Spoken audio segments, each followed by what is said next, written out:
Hello বন্ধুরা, good morning. তোমার শরীর কেমন আছো? আশা করি ভালো আছো। তো কদিন ধরে আমার শরীরটা ভালো নেই, তাই আমি বাপের বাড়িতে এসেছি। বাপের বাড়িতে কয়েকদিন রেস্ট করব, তারপর ভালো হয়ে তারপর শ্বশুর বাড়িতে যাব। তো আজকে সকাল সকাল উঠে গেছি, কারণ মেডিসিন আছে। তো সকাল সকাল উঠে আমি ব্রাশ করছি। দেখো ব্রাশ করা হয়ে গেছে, তো মুখ টুক ধুয়ে আমি কিছু খাবো।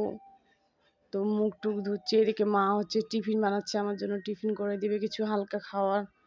তো দেখতে পাচ্ছ যে ওষুধ খাচ্ছি আমি। ওষুধ হচ্ছে খাওয়ার আগে খেতে হবে, কিছু খাওয়ার আগে তো খেতেই হবে, ও গ্যাসের ট্যাবলেট।